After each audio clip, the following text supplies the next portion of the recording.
Hello. John's unpacking the dream catcher she got him, and he's hanging it out the window. And I'm like, oh my god, she's outside the window. I bet you she's outside the window. And who's outside the window sitting like a few feet away? She's downstairs, and she's like on her phone or something or reading something. And I'm like, she's right there. She's right there. And he's right in the other window. He's like there. She's right here. And I'm like, oh my god. Oh my god. They're gonna see each other. They're gonna see each other. And they don't. They don't freaking see each other. I'm so tight. Eun-sang could have turned the F around and like she would have seen him. He was like right there. Like you just had to go like this. But she didn't. She was too busy on her talking book talking about her time in California was only a dream. I understand this is how you express your feelings and stuff. Damn it, if you paid attention to your surroundings, you would have seen him.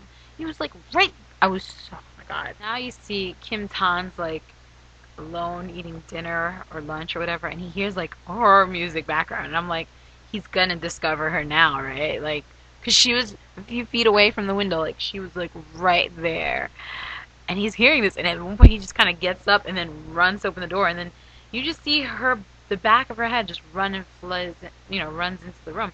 Why is she hiding though? Like, I didn't get it. Like, did she not have permission to do that? Like, watch movies? Is it because it was late at night and she was. But it kind of looked like a cat and mouse game. Like, it was like hide and go seek. Like, he didn't see her. So all of a sudden, something's going on in the house that Cheon-sung's mom, Park Hae, is telling her, you need to get out of here because you don't want to get involved in this mess. Like, just go. And she's only slept 3 hours, so she's like zombie walking her way out of the house. So Young-soo and his friend Myung-soo stopped down the hill of where his house is, and they were gonna hang out. But I guess it was from a night of drinking. So Myung-soo told Young-soo, meet me at the convenience store. My dad doesn't like you. He actually hates seeing you. Thinks you're a bad influence. And dot dot dot. So they parted ways, and he's walking uphill. He's like putting on an outfit, changing, spraying cologne, putting mouthwash and spits. And here comes Eun-sang, like asleep. She opens the door to leave, and he's like, "Do you live here? Good morning." And like she does not acknowledge him. She just like bounces and walks away. And he's like, "That was weird. Did Kim Tan's family like move?"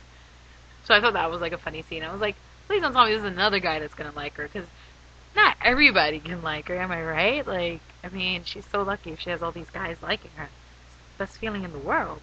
Young-doo went to the convenience store to wait up for Young-soo, right? So Young-doo's there. Of course, he's having ramen. Who pops in? Eun-sang, zombie walking. So he's watching her because she's like walking with her eyes like nearly shut inside, right? She buys a drink.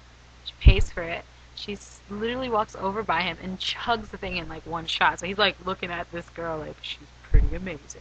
And she goes right outside and passes out on the table. And he goes outside and he literally sits with her and eats with her. And I'm like, what the hell are you doing?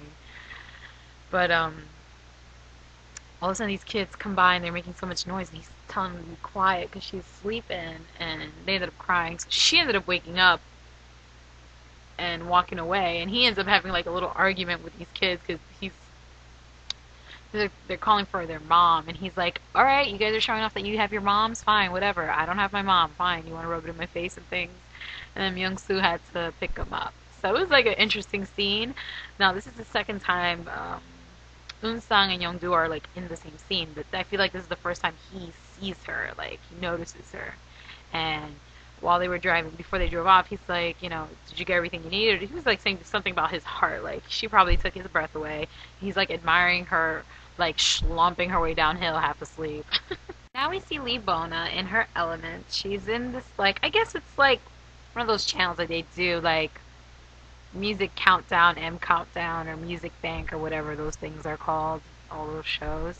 And she's like checking in the room for all these like celebrities and telling them that they do well. Half of them haven't even been on, and then she like sang a song to one of them and she was wrong. So it kind of shows her cuteness in the character. So I kind of liked her in this episode. I did. I didn't like her in the beginning, but I kind of like her now. So she's kind of cute. And so all these celebrities, like there was like real celebrities there. There were, idols or whatever. And of course, Hee-chul was in it from Super Junior. They were chit-chatting and whatnot, and who surprised her? Chan-young surprised her there, and she ends up going to his house and having lunch with with him and his father, and it was kind of cute seeing them together, like just a little tight-knit family and whatnot. Mr. Yoon mentions to Chan-young during that little lunch or dinner that they were having with Bona about how, oh, well, Tan decided to come to, Kim Tan decided to come back to Korea, and he's like, oh, did he? And she's like, did you say Kim Tan? Like, why? Did you know him? Like, I think you know him. She's like, no, I don't know him. I don't know him. And like they both are like telling her like, you know him. Like they know you guys dated. And she's like flipping out. So they switched to the scene with her. I think it was Myung-soo. She was like crying to Myung-soo like, I've been dumped. Like she's about to be dumped, and she's like saying like, Kim Tan must have said terrible things about me. He probably still wants me, and he's gonna dump me. Chan-young's gonna dump me once he finds out. And Myung-soo, I don't know. Myung-soo has to be the queer one because in the end, he's like, did he dump you to be with Kim Tan? And he made a queer comment in the beginning too between him and Young-gu. So it'll be interesting. It'll be interesting if he's like the gay character. But who knows? Kim Tan staring at the dream catcher in his room. He ends up going on Talking Book, and he's signed into her Talking Book, so he sees everything she posts, and he just saw like the most recent thing, like saying it's a dream or whatever, and he like comments on her status under her profile name saying like, well, I can prove to you that it's not a dream. And they're just talking back and forth and what, going back and forth, like back at each other, like on Talking Book on the profile. They're walking to the door, and I'm like, oh my god, are they gonna discover each other this way? Like it's about time, because it was that horror movie scene. It was him staring out the window, and she was sitting right outside the window, like.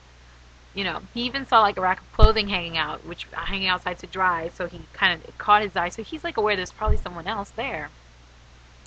And they're walking to the door, like opposite sides of the door, and they're like, and they both reach, and it opened differently.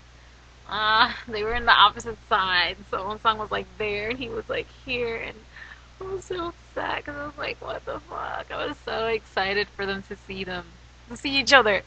And they didn't. Like, so while he's walking outside, guess who's wearing the couple t-shirt? Kim Pak-hee? Eun-sung's mom was wearing the t-shirt, the I Heart Cali t-shirt, their couple shirt. He kind of looked at it and he was like staring.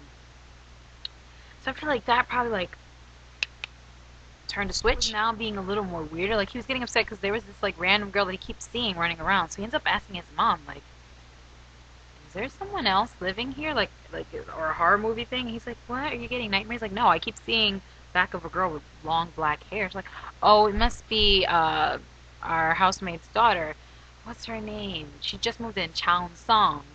And he's like, holy crap, like he just like realized that.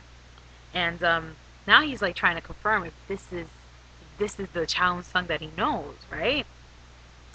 And he's getting, he's like getting aggressive because he's like trying to hit her up with Talking Book and she hasn't replied. He's like, what the hell?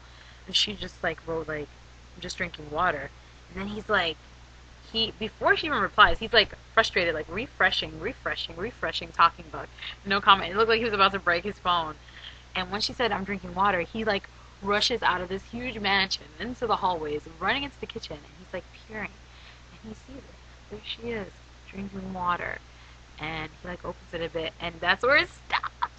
He doesn't go inside, and he doesn't call her. Like he sees her. Oh my god.